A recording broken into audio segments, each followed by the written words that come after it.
کہانی کے آغاز میں پارک ہائی گونگ سے ملوایا جاتا ہے، جو بظاہر ایچ کے ٹریڈنگ اینڈ انویسٹمنٹ کمپنی کا CEO ہے، لیکن حقیقت میں وہ اوسیس گینگ کا سابقہ باس ہے۔ وہ ایک خفیہ جوا خانہ چلاتا ہے جہاں صرف ہائی کریڈٹ کارڈز والے ہی VIP لوگ آتے ہیں، اور ہائی کونگ کو اپنے ایک قریبی ساتھی یونگ مین کی جان بچانے کے، جو کہ اس کے لیے باپ کی طرح ہے، 3 ماہ میں 10 وون کی بھاری رقم چاہیے۔ وہ ہر ممکن جائز اور ممکن ناجائز طریقے سے پوری کوشش کرتا ہے، مگر وہ رقم پوری نہیں کر پاتا۔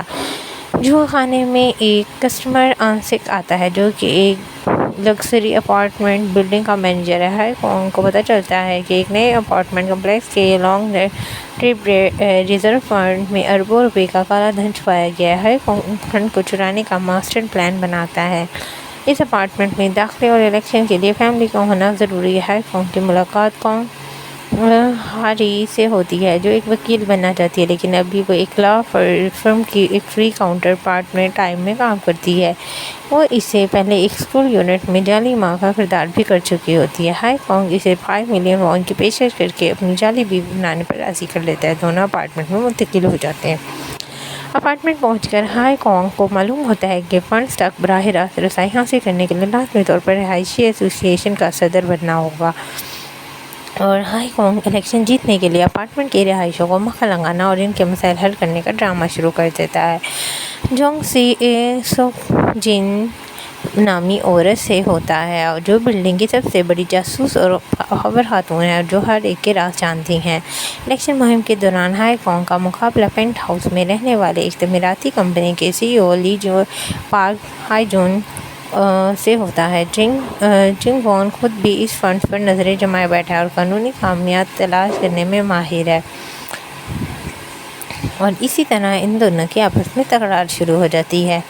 تکرار کے دوران جب ان دونوں کے کون جو ہے وہ پریزیڈنٹ بنے گا، تو صدارتی الیکشن جیتنے کے لیے کل 3 امیدوار کا سامنا کرنا پڑے گا، اور رہائشی کم سول جائے ہانگ کانگ کی نیت پر شک کرے گی، جس کا جواب دینے کے لیے وہ اپارٹمنٹ کا ایک نہایت ایماندار اور محنتی کارکن بننے کا عزم کرے گا۔ وہ سیکیورٹی کو بہتر بنانے اور ہر فلور پر کوریئر کی ذاتی طور پر تصدیق کر کے رہائشیوں تک پہنچانے کا نیا فارمولہ متعارف کرائے گا، تاکہ وہ سب کا دل جیت سکے۔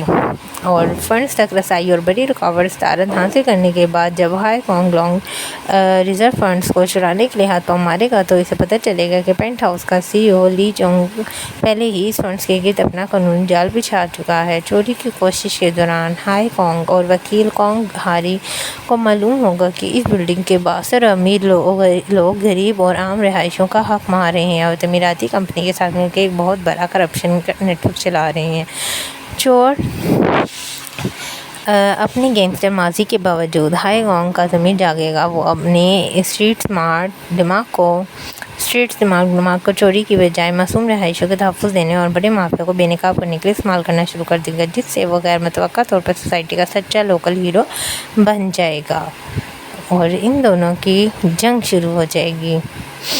اور ساتھ ہی ساتھ فنڈز الیکشن جیتنے کے بعد جب لی چونگ ونگ پینٹ ہاؤس کا امیر ترین ہائی کونگ کی نیت پر شک کرنا شروع کرے گا اور اس کے ماضی کی کھوج لگائے گا، تو ہائی کونگ بلڈنگ کے اندرونی مسائل اور اپنے جو بلڈنگ کے تمام راز جانتی ہے، ہانگ کانگ ایک خفیہ ڈیل کے ساتھ کرے گی تاکہ بڑے مگرمچھوں کو بے نقاب کیا جا سکے۔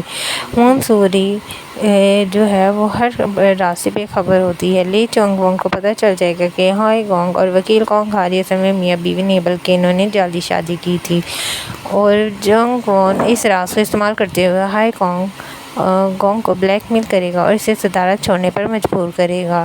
چونکہ 3 ماہ کا وقت ختم ہو رہا ہے، ہائی کونگ کے پرانے گینگ کے دشمن اسے سرپرست یونگ مین کو نقصان پہنچانے کی دھمکی دے رہے ہیں، جس سے کہانی میں ایک سنسنی خیز موڑ آئے گا، اور پینٹ ہاؤس کے کرپٹ CEO لی چنگ-گون اور تعمیراتی مافیا کو فائنل گھیراؤ ہوگا اور ہانگ کانگ اور وکیل کانگ ہاری مل کر ان پورے کرپشن نیٹ ورک کو قانونی اور اسمارٹ طریقے سے بے نقاب کریں گے۔ ہانگ کانگ اور ہاری کے مابین جو جعلی شادی کا معاہدہ ہوتا ہے، اس کا سچ پوری سوسائٹی کے سامنے آ جائے گا۔ فائنل میں دکھایا جائے گا کہ کیا وہ اپنے جھوٹے رشتے کو سچی محبت میں بدلتے ہیں یا ہمیشہ کے بعد راستے جدا کر لیتے ہیں۔ گینگسٹر ماضی میں رکھنے والے ہانگ کانگ کی فائنل قسط میں اپارٹمنٹ تمام غریب اور مڈل کلاس رہائشیوں کے حقوق کو بحال کروا دیا جائے گا اور مستقبل کا سچا اور لوکل ہیرو بن کے نکلے گا۔ جیسے ہی اگست میں یہ ریلیز ہوگی، اس کی تفصیلی کہانی سامنے آ جائے گی۔